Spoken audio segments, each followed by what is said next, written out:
মমতা বন্দ্যোপাধ্যায় জবাব তোমায় দিতে হবে। পুলিশ প্রতি হায় হায়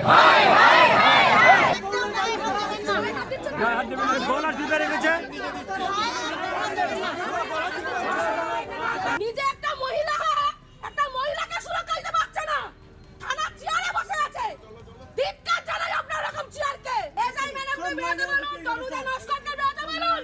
আমরা প্রতিটা মহিলা সুসাইড করব, আপনার নামে সুসাইড নোট লিখে দেওয়া হবে। সিঙ্গার বসাই শুনে দিন।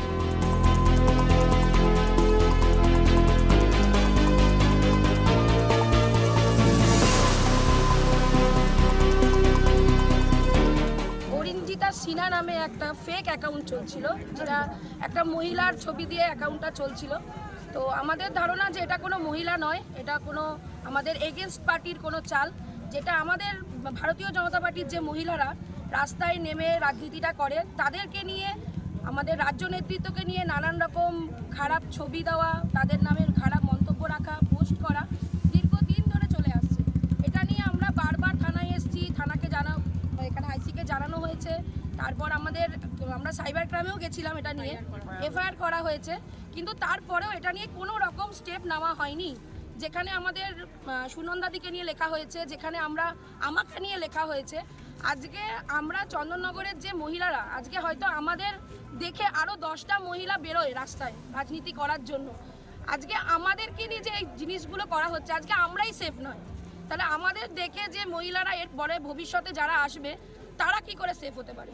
আমাদের তরুকা শিকদার, যার কাছে আইসি স্যার এই ইয়েটা দিয়েছিল, আয়ো ম্যাডাম, তার কাছে এই কেসটা গেছিল।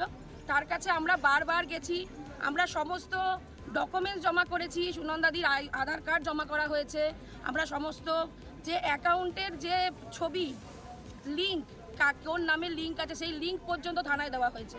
তারপরেও উনি কোনো স্টেপ নেয়নি। এই লিঙ্কের একটা পোস্টে একটা ছেলে, ওনার নাম হচ্ছে মহেশ পোদ্দার, সে লিঙ্কটা শেয়ার করেছিল, ঠিক আছে? তাকে থানায় নিয়ে আসা হয়েছিল, তাকে থানায় নিয়ে এসে বাবা শোনা করে বাছা করে তাকে বুঝিয়ে বাজিয়ে আবার থানা থেকে ফেরত দেওয়া হয়েছে। তা আমরা ম্যাডামকে বলেছিলাম যে আপনি একটু বলুন যে ওকে জিজ্ঞেস করুন যে কাজটা কে করছে। তো উনি বলেছেন যে এটা আমরা বলতে পারবো না, চাপ দেওয়া যাবে না, কোনো রকম চাপ দিলে যদি ও কিছু করে।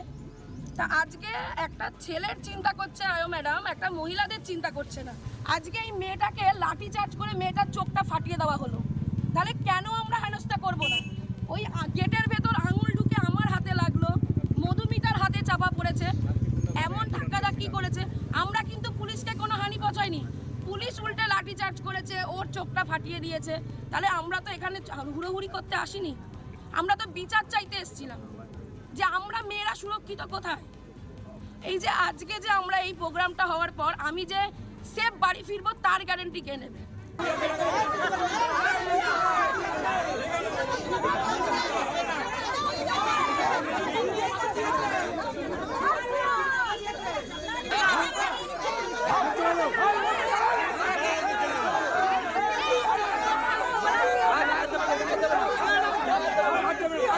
লাঠি দিয়ে এমন মেরেছে, লাঠি দিয়ে পুরো এখানটা ইয়ে হয়ে গেছে।